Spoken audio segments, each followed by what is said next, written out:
They say weddings bring families closer, but sometimes they just quietly show you how far apart you've drifted. My name is Marian Ellis and I'm 65 years old. I live alone now in a small cedar house along the coast of Oregon. People say it's peaceful here, and maybe that's true. But lately, the quiet feels less like peace, and more like the feeling you've been left behind. My husband Daniel passed away 7 winters ago. After that, it was just me and my daughter, Amelia, at least for a while. But as she got older, her calls got shorter and her visits further apart. I used to tell myself that was just how life works. Children grow up, build their own worlds. We're meant to let them. 3 weeks ago, she called me in the middle of the afternoon. I still remember the way the phone rang, long and shrill in a house that had been silent all morning. When I answered, she sounded distracted. Happy, but distracted. She said she was engaged. His name was Evan. She spoke quickly, listing venues, dates, colors. I waited for her to ask what I thought if I might help her plan. But she never did. I told her I was happy for her. And I was. But when I hung up, the emptiness in the living room felt heavier than before. Like a verdict. Still, I stayed hopeful. I told myself maybe the wedding would be a way back to each other. A chance to remember the connection we used to have before so much time and distance settled between us. I spent the next 2 weeks getting ready. I chose the blush pink dress I'd been saving for something special. Pressed it twice so it would hang just right. I baked the apple cake she loved as a little girl, the one with the cinnamon glaze she used to lick off her fingers. I even ironed the cream cardigan with the tiny pearl buttons. Daniel used to say it made me look like someone from an old television show, steady, dependable. That thought made me smile for a moment. The morning of the wedding, I woke early, as I always do. I fed the cat, checked the porch for the newspaper, and took a slow walk around the yard. The daffodils were pushing up through the frost. I took that as a good sign. The drive to the venue was quiet.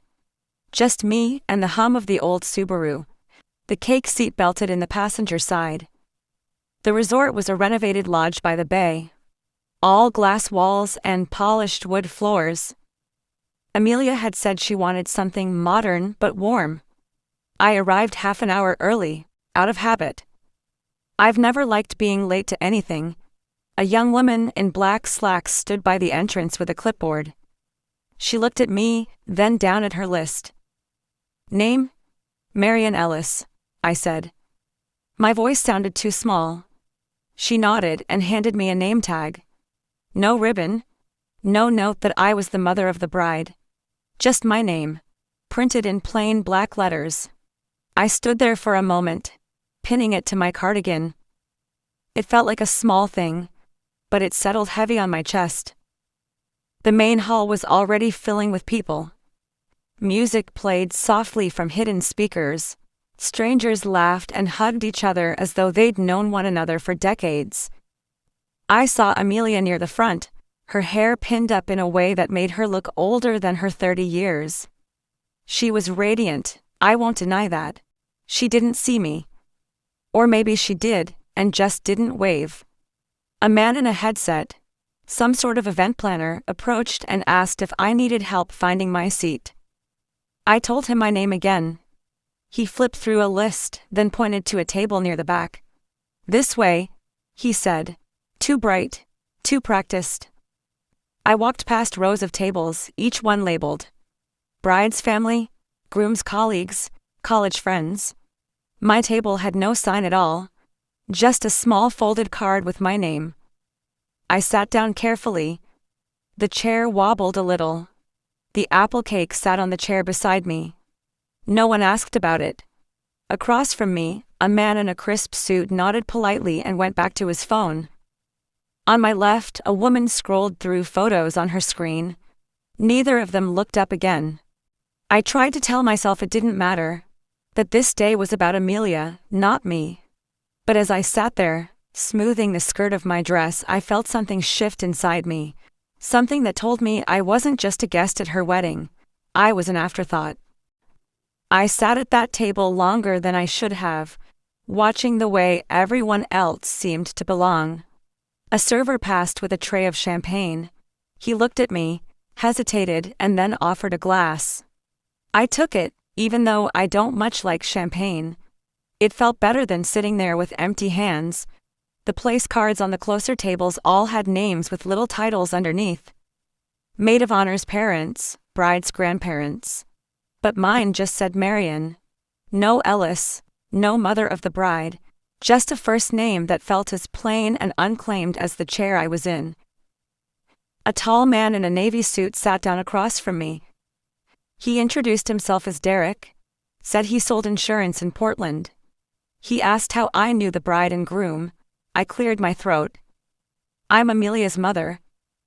Oh, he said, eyebrows lifting.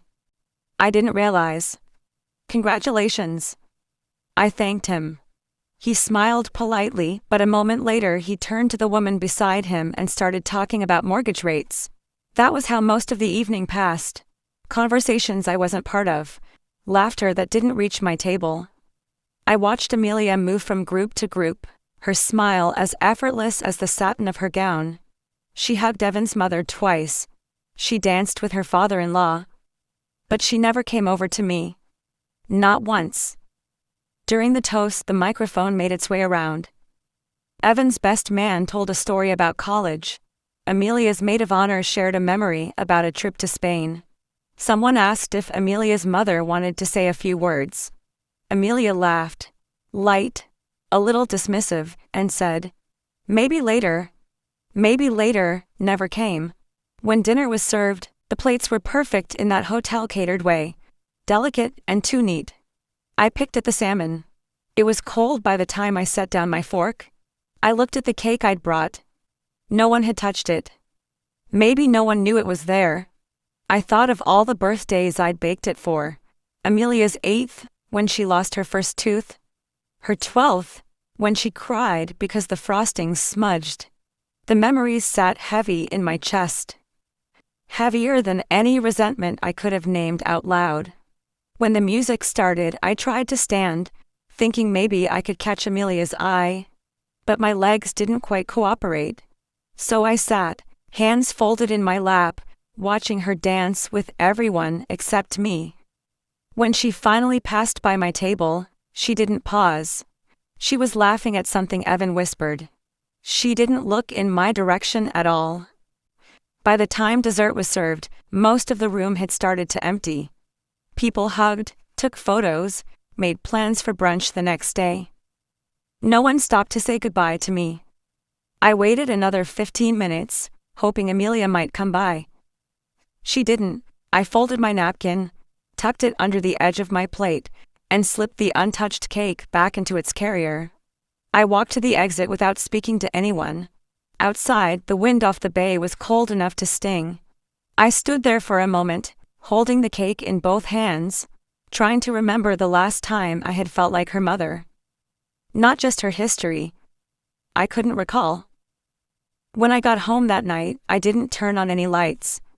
I set the cake on the counter and went straight to bed, cardigan and all. I lay there in the dark, listening to the clock in the kitchen tick. I thought about the 1,000 small moments that had led us here. The times I'd said yes when I should have said something else. The times I let my silence stand in for my worth. And somewhere in that darkness, I realized something I hadn't dared to admit before. I was waiting for a recognition that might never come. A week passed before Amelia called me. I was in the kitchen, folding dish towels, trying not to replay every moment of that wedding in my mind. The phone rang twice. I nearly let it go to voicemail. When I finally picked up, her voice was bright. Too bright. "Hi, Mom," she said. "I was thinking, maybe you'd like to come over for dinner? Just the two of us. Evan will be out." My first instinct was relief.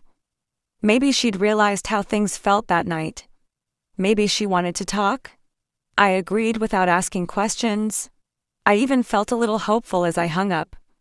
That day, I pulled out the cream cardigan again. The one with the little pearl buttons. The one Daniel always loved. I baked a batch of oatmeal cookies, the kind Amelia used to beg for after school. I drove to her new house on the north side of town. It was a tidy place with new shingles and 2 matching porch lights, the sort of house you'd see in a real estate magazine. When I rang the bell, she answered right away, smiling in a way that looked practiced. "Hi, Mom," she said, stepping back. "Come in." I noticed there were no smells from the kitchen. No clatter of dishes or simmering pots. Instead, the dining table was set with 2 empty plates and a bottle of wine. And next to my plate was a stack of papers clipped neatly with a blue pen laid across the top. My heart sank. She gestured for me to sit. I set the cookies down and eased into the chair. She poured me a glass of wine, her hands moving too carefully, like she'd rehearsed it. "We just wanted to get everything in order," she began. "Nothing urgent, of course, just planning." I glanced at the papers. The words were a blur at first. But when I focused, I saw phrases that made my stomach tighten. Durable power of attorney, immediate authority, financial accounts, real estate management. I looked up at her. She was smiling, but it didn't reach her eyes. "It's just standard," she said. "Everyone does this eventually. It'll save so much hassle later." I didn't pick up the pen. Instead, I folded my hands in my lap and tried to remember to breathe. She kept explaining, her voice smooth and pleasant. She told me about her friend's mother who'd had a stroke, how awful it was when no one could access her accounts. She said this was just the responsible thing to do. But underneath all her reasons, there was something colder. A current I could feel but not name. When she finally stopped talking, she looked at me expectantly. The pen was still there, uncapped, waiting. I reached for the papers. My hand was steady. Though inside I felt like something was breaking open. "I'd like to take these home," I said calmly. "I'll look them over." Her face flickered for just a moment, but she nodded. "Sure, Mom. No rush." We spent the rest of that hour in small talk.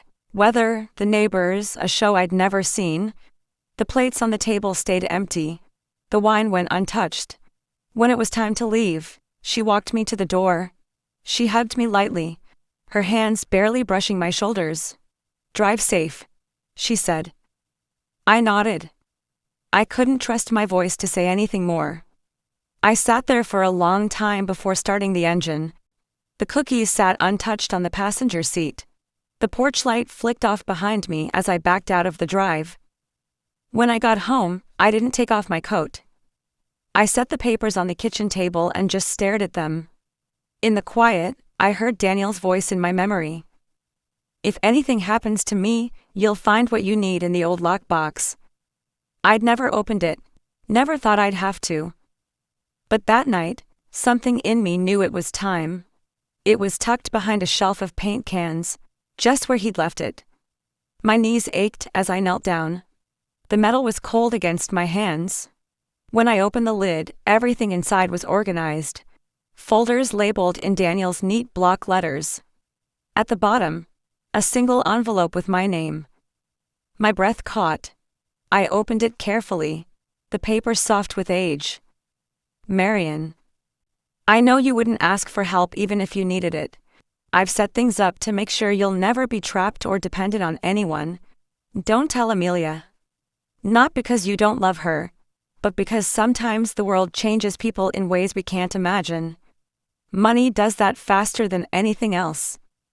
I trust you'll know what to do when the time comes." I closed my eyes, pressing the paper to my chest. I hadn't known I was holding my breath until I let it out. When I finally looked at the files, I found account statements, investments, an annuity tied to a small property in Montana. Altogether, more than I ever imagined, more than $6 million. I didn't cry. I didn't feel relief. just something heavy and certain.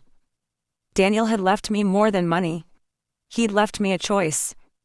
And for the first time in a long while, I felt the smallest flicker of my own strength. I didn't sleep much that night. After I found what Daniel left me, I sat at the kitchen table until dawn. The stack of papers Amelia had given me sat untouched beside the old metal box. Every time I closed my eyes, I saw Amelia's face across that dinner table, smiling, patient, waiting for me to hand over everything. I wanted to believe she was only thinking about my well-being. But the longer I sat in that silent kitchen, the more I felt the truth settle behind my ribs. She was thinking about control. The next morning, the sky was the color of wet slate. A cold drizzle tapped at the windows as I poured myself coffee I wouldn't drink. I held the envelope from Daniel again. Read his words twice more. Sometimes the world changes people in ways we can't imagine. By noon, my phone rang. It was Amelia. I didn't pick up. The voicemail came a few minutes later. Her voice was smooth, careful. "Hi, Mom. Just checking to see how you're feeling. No rush on those papers. But if you have any questions, Evan and I would be happy to set up time with a financial advisor.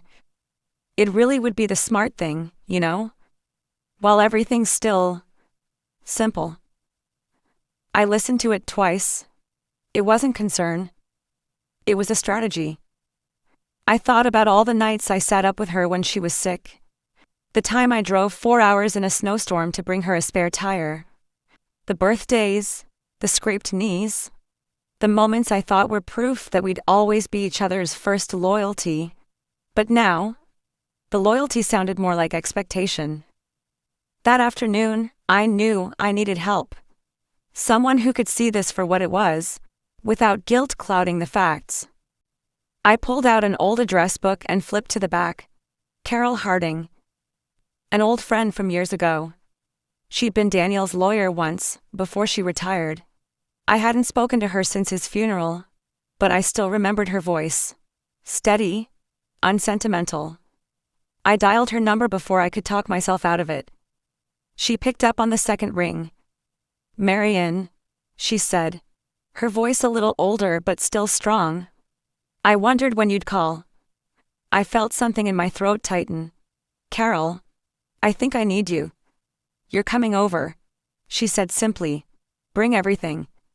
Carol's house was warm in the way old houses sometimes are, smelling faintly of lemon polish and wood smoke.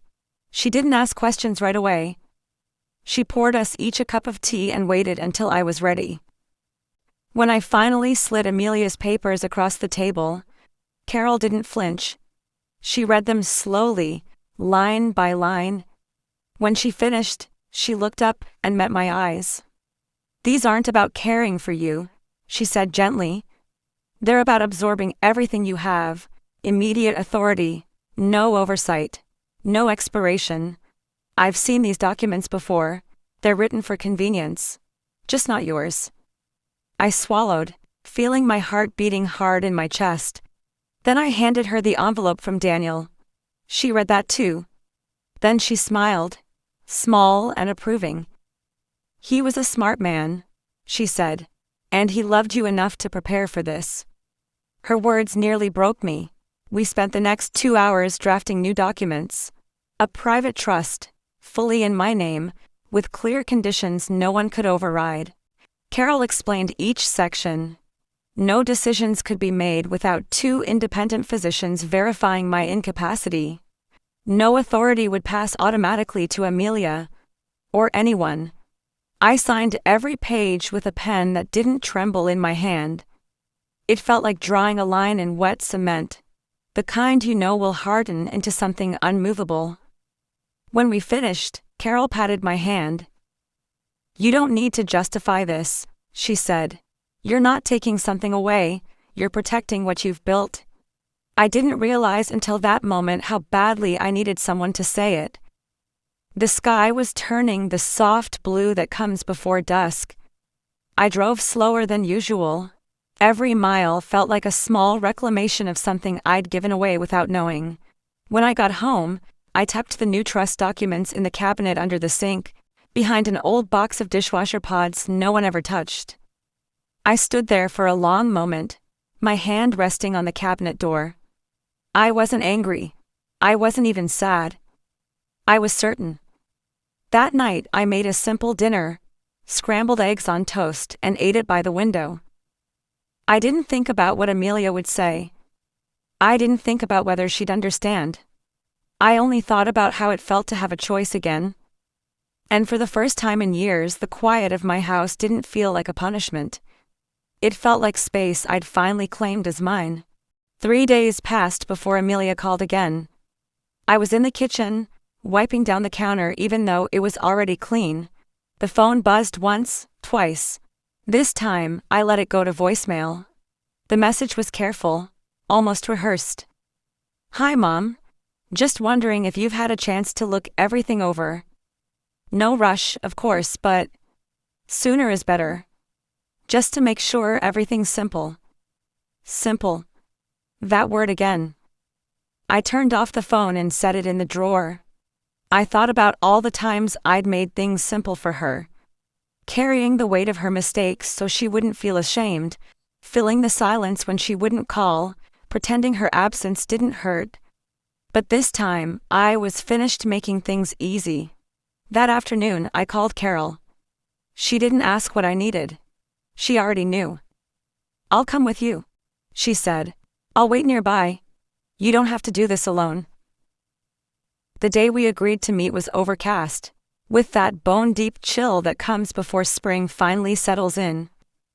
I parked my car a block away. Carol parked behind me. She didn't get out.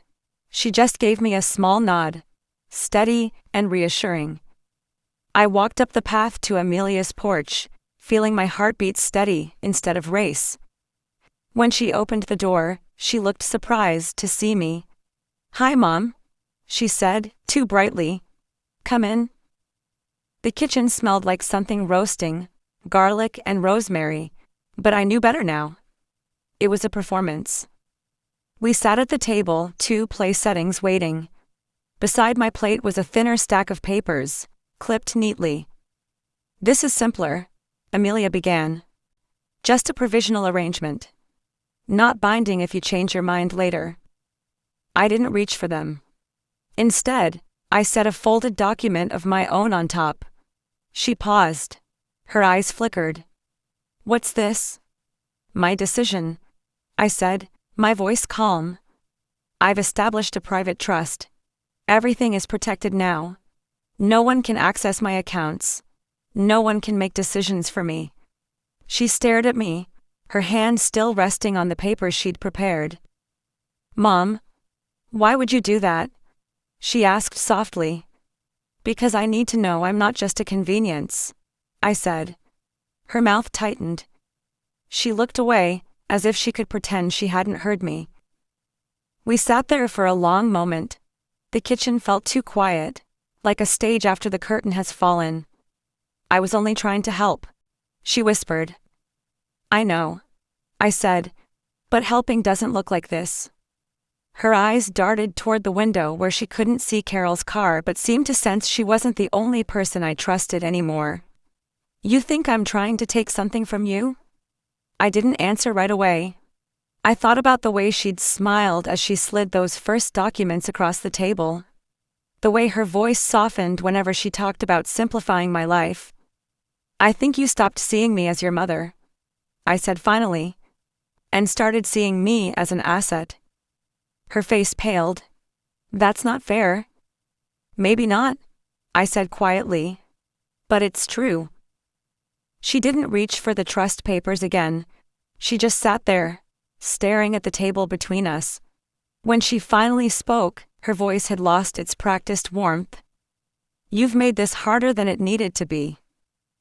I felt something loosen in my chest, something that had been knotted there since the wedding. "No," I said. "I've made it clear." I stood, smoothed my cardigan, and picked up my purse. "I hope you understand someday," I told her. "I really do." She didn't answer. I walked to the door without looking back. Carol was still parked at the curb. When I reached her car, she rolled down the window and asked, "You ready to go?" I nodded. The wind off the bay felt sharp on my face, but it didn't sting the way it used to. In that moment, I knew I had finally done something I should have done years ago. Drawn a line that wasn't born of anger, but of self-respect. A line I wouldn't erase for anyone. The next morning, I woke up feeling like the house had exhaled with me. For the first time in years, the quiet didn't feel accusing. It felt earned. A week later, I packed the last of my things into cardboard boxes. I didn't take much, just what mattered. The photo of Daniel when I kept on the bookshelf. The recipe cards Amelia used to pull from the kitchen drawer. A few worn novels and the old kettle with the chipped spout. I didn't leave a note. I didn't feel the need. The new house was a small weathered cottage tucked between two pines on the edge of town. Nothing fancy. Just a place to be myself without feeling watched or weighed down. The first night there, I lit a single lamp and sat at the kitchen table with a cup of tea. No phone, no TV. Just me. I let the silence settle. And for the first time, it didn't feel empty. It felt like space I'd made for my own life. I started new routines. Most mornings, I walked down to the library on Main Street. Not because I needed more books, but because I liked the hush of that place. The way everyone respected the quiet. That's where I began to notice the other women. They came in alone, like me. Always with a purpose. A stack of quilting patterns, a thermos of mint tea, a folder of papers. We didn't talk much at first, just polite nods. But over the weeks, something unspoken passed between us. Recognition. One afternoon, Margot, who wore a cobalt blue scarf and carried a cane she rarely used, asked if I'd help her start a garden behind the library. I said yes before I even thought about it. That Saturday, we worked in the dirt, side by side. We didn't talk about children or husbands. We didn't trade stories about who had hurt us. We just dug. We planted basil and tomatoes and a row of sunflowers that made no sense in the rocky soil but felt necessary anyway. When I stood to stretch, the late afternoon sun was warm on my shoulders. For the first time, I didn't feel like a woman who'd been left behind. I felt like someone starting over. A few weeks later, I got a text from Amelia. "I'm sorry things have been tense. I hope you're okay." I read it twice and didn't reply. Not out of spite. Just because sometimes silence is the truest answer you can give. The next day, another text came. "You made this harder than it had to be." I set the phone face down on the table. It wasn't anger that settled in my chest. It was clarity. The days grew longer. The garden began to sprout little green shoots. I started working a few afternoons a week at the library's front desk. Nothing official. Just enough to feel useful, to remind myself I still had something to offer. Most evenings I came home, made a simple supper, and sat by the window watching the last of the light fade over the pines. One evening, as I sat with a cup of chamomile, I found myself writing a letter. Not to Amelia, not to Daniel, but to the woman I used to be. The version of me who thought love always meant saying yes. Who believed that if you were quiet enough, careful enough, you'd be loved back in the same measure. You don't have to keep proving yourself. You don't have to keep giving until there's nothing left. You can stop now. You've done enough. I folded the letter and tucked it into a book I no longer planned to finish. Some stories don't need endings, just release. On the first morning the tulips bloomed in the yard, I baked a cake. Just one layer. Just for me. I lit a candle and set it in the middle. No one sang. No one clapped. I closed my eyes and made a wish that was only mine. I wished for the strength to stay still when the world tried to pull me back into the old ways of being. When I opened my eyes, the candle flickered and went out. The room didn't feel quiet anymore. It felt free. Sometimes the loudest answer you can give is no answer at all. And sometimes, loving yourself enough to walk away is the bravest thing you'll ever do.